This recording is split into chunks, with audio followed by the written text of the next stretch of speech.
I think it is a good thing. I mean, there were periods, like at the breakup of the Beatles where we weren't so friendly, so you couldn't do anything like this.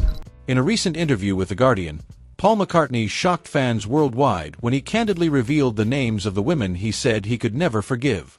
At 83, rather than avoiding painful memories as he once did, the Beatles legend calmly revisited the scars that had shaped his life. One woman, he said, spread rumors about his supposed infidelity, destroying his engagement just before the wedding.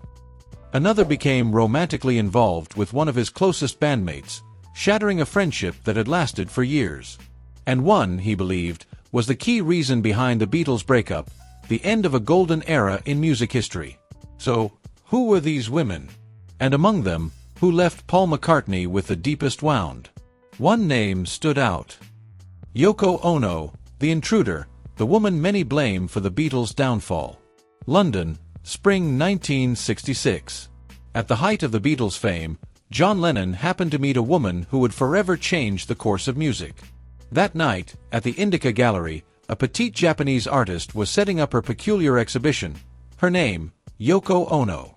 Known for her daring avant-garde performances, Yoko had already gained attention for her piece-cut piece, in which she sat silently on stage, allowing audience members to cut away parts of her clothing.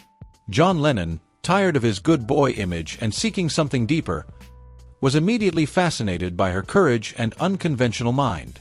Within weeks, the two began exchanging letters, discussing art, philosophy, and even their dreams. At first, Paul McCartney thought Yoko was just another one of John's eccentric acquaintances. He had no idea how much her presence would soon shake the foundations of the world's most famous band. By 1968, Yoko Ono began appearing regularly in the Abbey Road studio, a place that had always been sacred to the four Beatles and their producer, George Martin. No outsiders were ever allowed during recording sessions. But Yoko broke that unspoken rule. She brought her own chair, sat right beside John, and often interrupted with comments on tempo or melody. One EMI technician later recalled, every time Yoko spoke, Paul's jaw would tighten, and the entire room would fall silent. The tension grew heavier with every session, and by the time they finished recording the White Album, the cracks within the Beatles were impossible to ignore.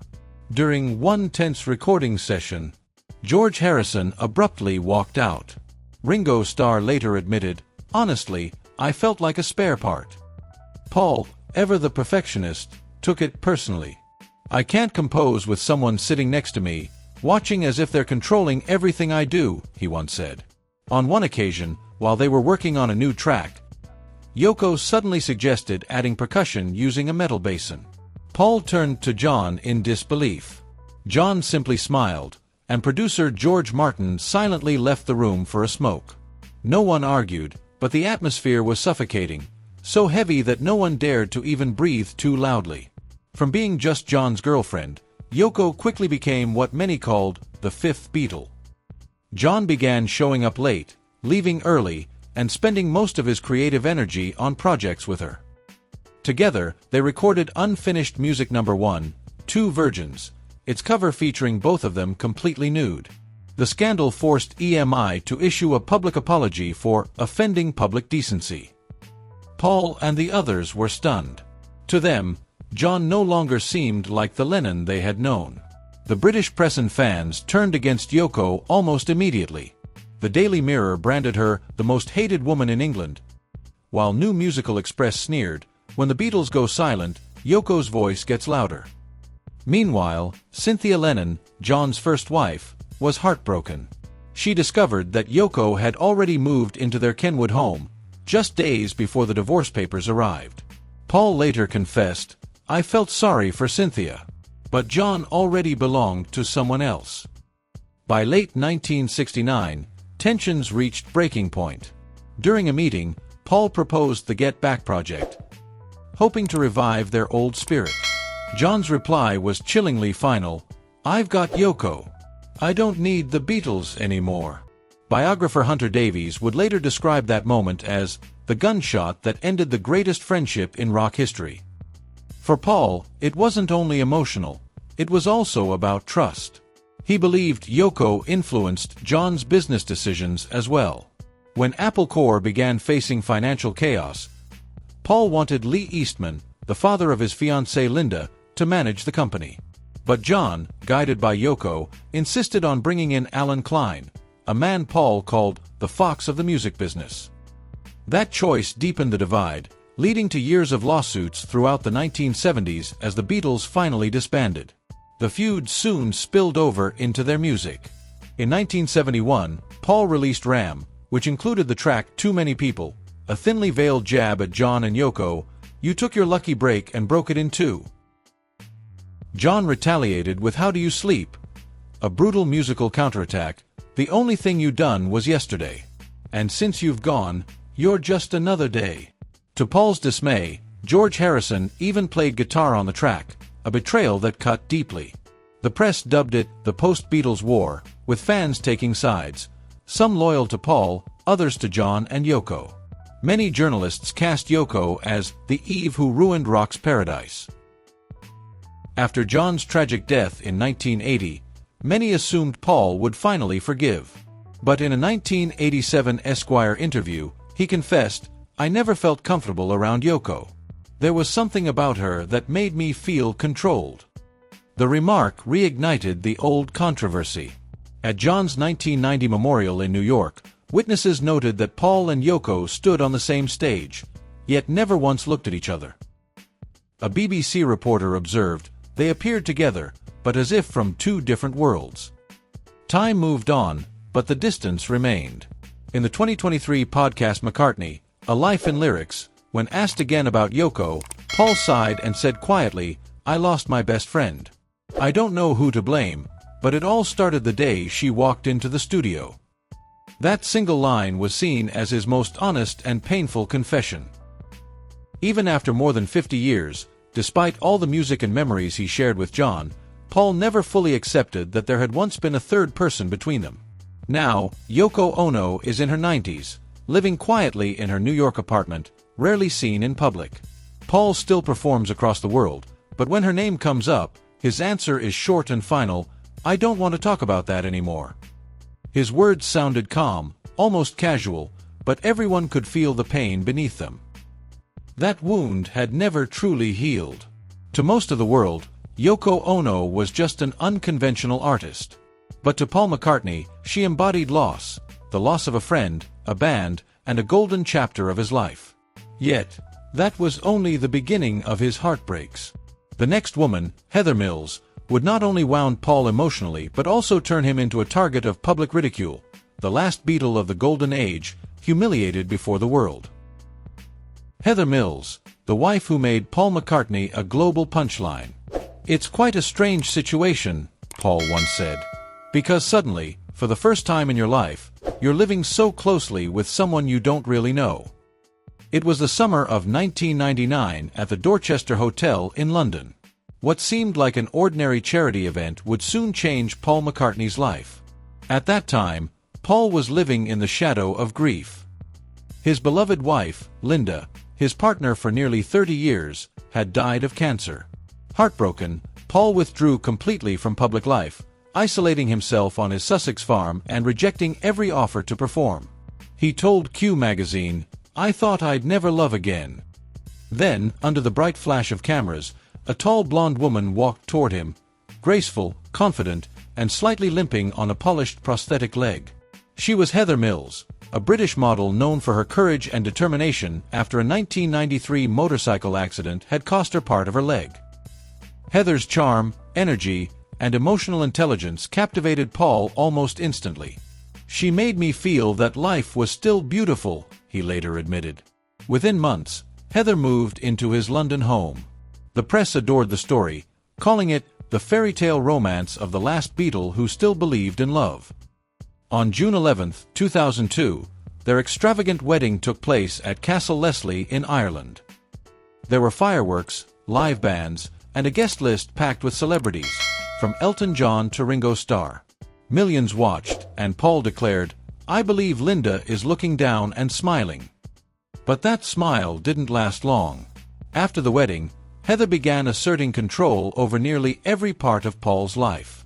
She managed his schedule, filtered his interviews, and even instructed staff not to let him meet certain old friends.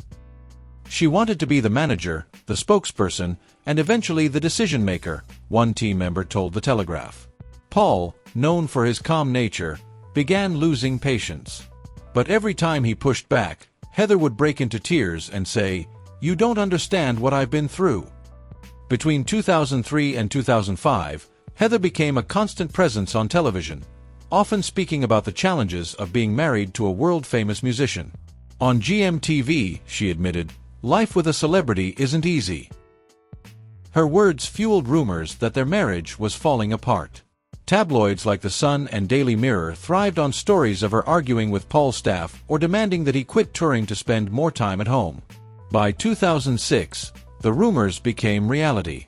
Heather filed for divorce, citing irreconcilable differences. The media called it the Golden Divorce. Heather's demand for a $250 million settlement made global headlines, an astronomical figure, even for a Beatle. The United Kingdom followed every moment of the legal battle. Outside the Royal Courts of Justice, dozens of journalists camped for days. During the February 2008 hearing, Heather decided to represent herself, delivering an emotional 2-hour speech about being chased, humiliated, and unfairly treated. Sky News broadcast it live, and debates erupted across the country. When Paul finally spoke, he said just one sentence, "I just want this to be over." His quiet words carried more weight than all of her accusations. On March 17, 2008, the court delivered its verdict, and the world watched to see how the fairy tale had turned into one of the most public heartbreaks in rock history. Heather Mills walked away with just $24 million, barely a tenth of what she had demanded. In his ruling, Judge Sir Hugh Bennett described her as less than credible, prone to exaggeration, and unreliable. Those damning words dominated front pages across Britain, shattering what was left of her public image. Yet Heather didn't fade quietly. As she left the courtroom, she turned and threw a glass of water into the face of Paul's lawyer, Fiona Shackleton, right in front of the cameras. The scene instantly went viral and became a national punchline. The Daily Mirror splashed the moment across its cover with the cheeky headline, "Let it be." Paul, avoiding the chaos, quietly slipped out through a back door. To Reuters, he simply said, "I'm just glad this is finally over." In the weeks that followed, Heather appeared on Larry King Live and ITV Tonight, claiming to reveal Paul's dark side. But the world wasn't listening anymore. A 2008 YouGov poll showed that 74% of Britons believed Heather had only married Paul for money and fame. In the US, late-night hosts mocked the drama, one quipping, "It's Kramer versus Kramer, just without the tears." Paul, for his part, stayed silent. He didn't sue, he didn't respond. But those close to him could see how deeply he was hurt. Commentator Piers Morgan remarked, "Paul McCartney showed the world his most vulnerable side. From a legendary Beatle, he suddenly looked like an old man duped by a model." For Paul, the worst part wasn't the fortune he lost, it was the humiliation. He later confided to his friend Denny Lane, "I lost more than money. I lost face." After the divorce, Heather continued making television appearances, often saying, "I still love Paul, but I couldn't live with him." Paul, however, never mentioned her name again. When asked about his second marriage, he would only smile faintly and say nothing, a silence that spoke volumes. It was, as many called it, an expensive lesson. Today, Heather runs a vegan food company in the UK, while Paul continues to tour the world, write music, and raise their daughter, Beatrice. Still, whenever the topic of that bitter divorce resurfaces, it comes with one word: drama. The brief marriage didn't just tarnish his public image, it made him far more guarded in love. But before Heather, there was another woman, one who left Paul not broken, but forever changed. The woman he once called the muse behind every love song. Ironically, she too became a source of controversy, as some accused Paul of using his fame and his music to elevate her. Her name was Linda McCartney, the woman who, amid the chaos of 1968 and the slow unraveling of the Beatles, would become both his greatest love and his fiercest defender. They first met at the Bag O' Nails Club in London. Paul was playing the piano when she walked in, Linda Eastman, an American photographer on assignment for Rolling Stone.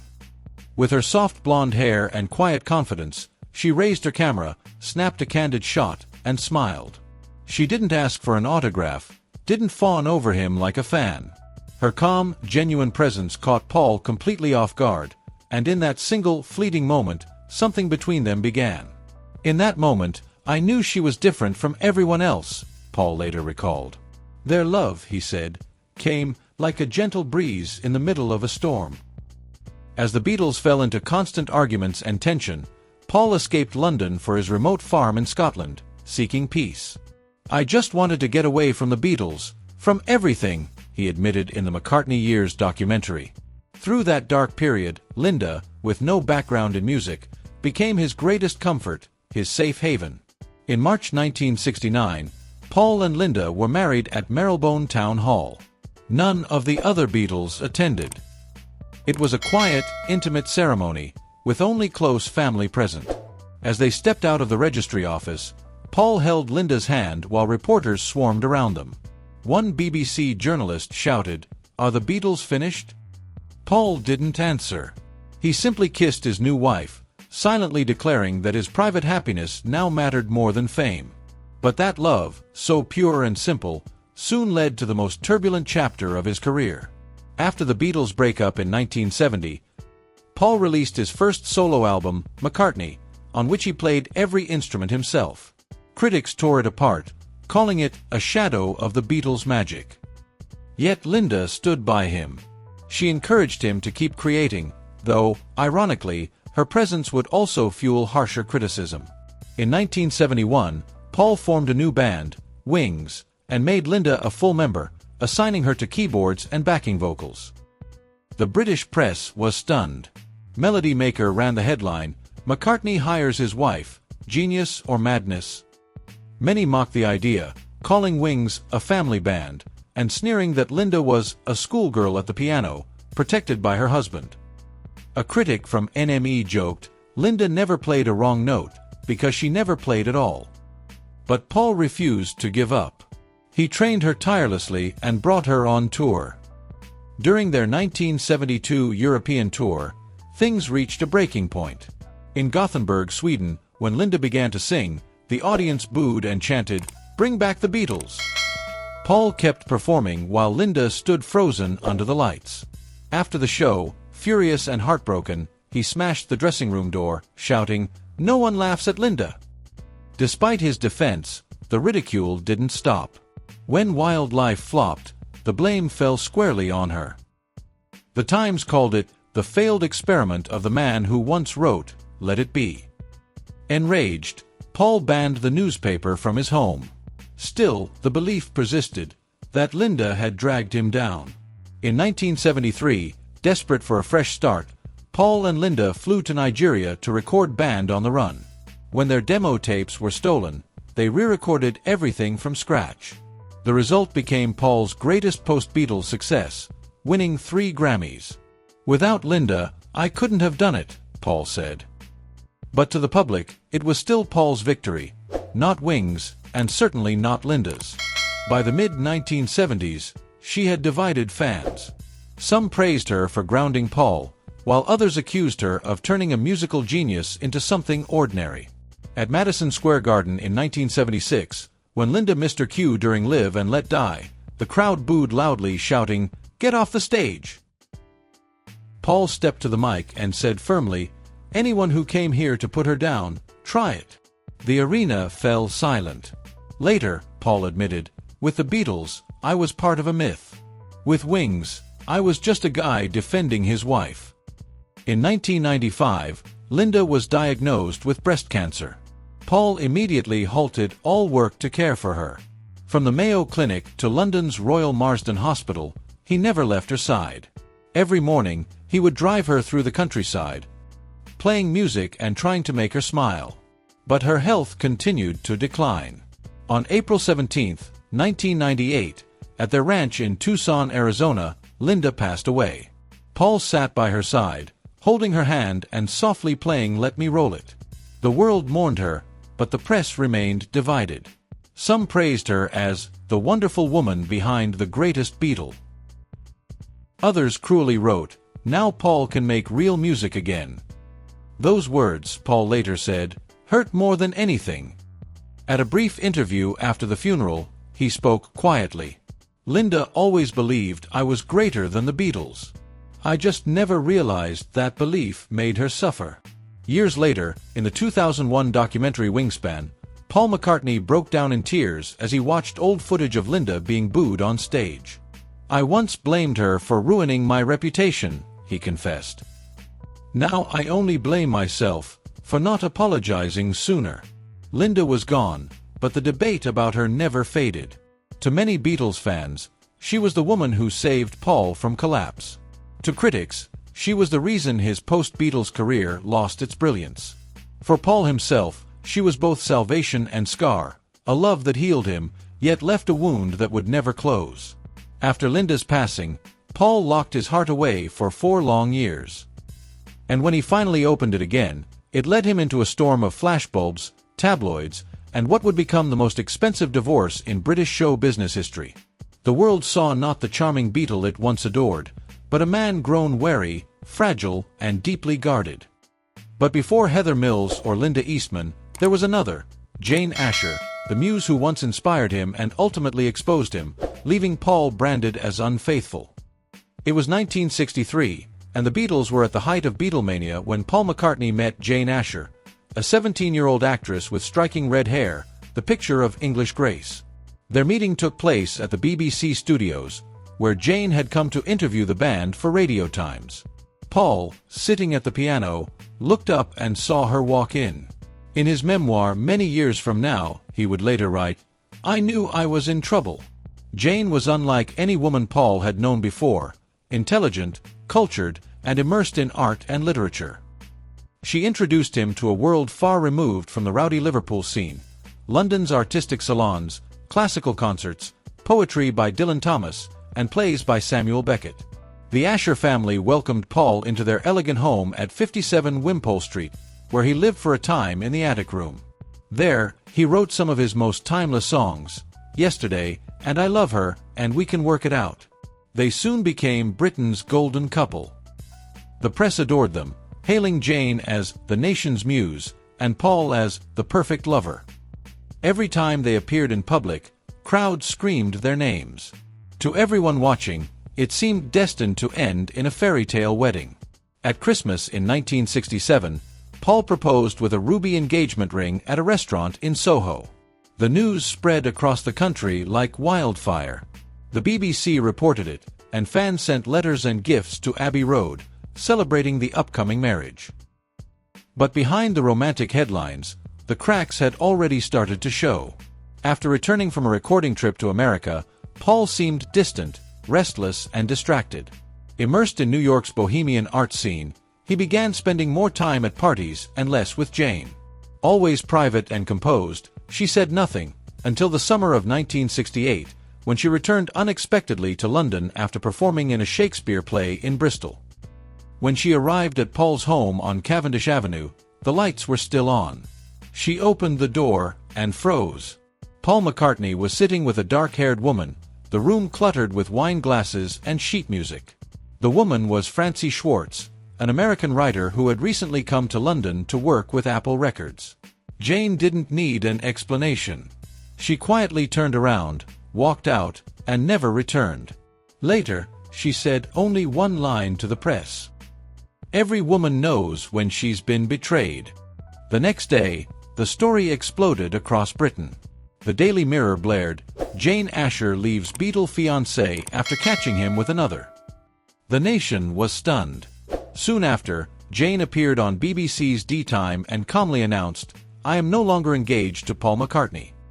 Just one sentence, and the wholesome image Paul had built for years collapsed overnight. Paul remained silent. He disappeared from public life for months, only to reappear later, hand in hand with Francie Schwartz at Apple Corps headquarters. The tabloids were merciless. "Heartless Beatle," the headlines screamed. And just like that, the golden boy of British pop had fallen from grace, undone not by fame, but by love. When news of Paul and Jane's breakup hit the headlines, fans were furious. Jane's supporters sent him countless anonymous letters, some reading, "You've killed England's sweetest dream." Sensitive to how the public perceived him, Paul felt as though he were standing trial before the entire nation. From that moment on, the label of unfaithful man clung to him for years. No matter how many songs he wrote or how hard he worked to restore his image, people continued to see him through the shadow of that scandal. Biographer Hunter Davies later wrote, "Paul didn't just lose a woman. He lost the image of the trustworthy young man the whole country once adored." Ironically, some of Paul's most hauntingly beautiful breakup songs came from that very heartbreak. For No One from the 1966 Revolver album was a cold, elegant farewell. Your day breaks, your mind aches, you find that all her words of kindness linger on. Every fan knew who she was, Jane. Even We Can Work It Out, written after one of their arguments about scheduling, was widely interpreted as a musical apology. But no melody could mend the rift between them. After their split, Jane Asher threw herself into her acting career, starring in The Winter's Tale and Deep End. She became a symbol of independence for women in the 1970s. When asked about Paul, she replied softly, "I once knew him, but that was someone else." Paul, however, avoided every question about Jane for decades. Friends said he felt vulnerable because Jane had ended things publicly. In a rare 1984 interview, he admitted, "She didn't have to say anything more. Just one sentence, and the whole world turned its back on me." Time passed, but the sting never completely faded.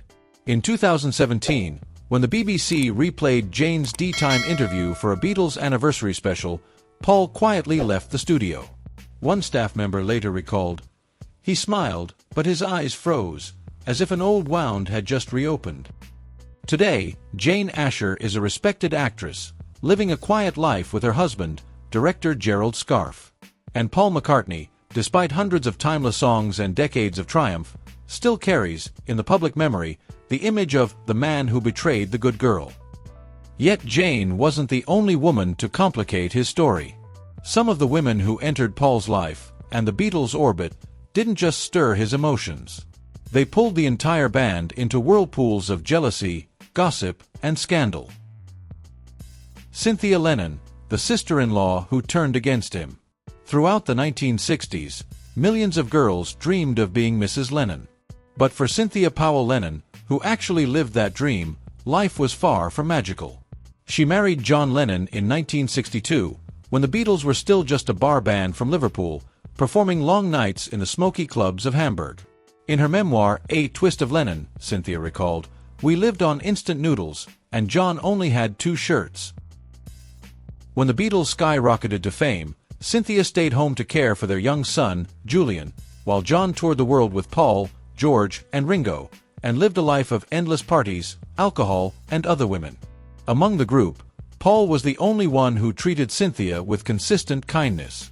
He often visited the Lennons' home in Weybridge, played with Julian, and even brought Cynthia Christmas presents. When John and Cynthia's marriage began to fall apart, Paul wrote Hey Jude, a song meant for Julian, to comfort the boy during his parents' separation. To the world, it was a touching gesture that solidified Paul's image as the kind Beatle. But that same story would later become one of his most painful burdens. Everything unraveled in May 1968. When Cynthia returned from a trip to Greece, she found John and Yoko Ono together in her living room. "I knew instantly," she wrote in her 2005 memoir. "They didn't have to say a word." Days later, John left home and began his public relationship with Yoko. The Beatles, once 4 inseparable brothers, were suddenly divided. Paul tried to remain diplomatic, George retreated into silence, and John cut off contact completely. Their divorce later that year made front-page news. The Daily Mail called Cynthia the woman abandoned in the Beatles storm.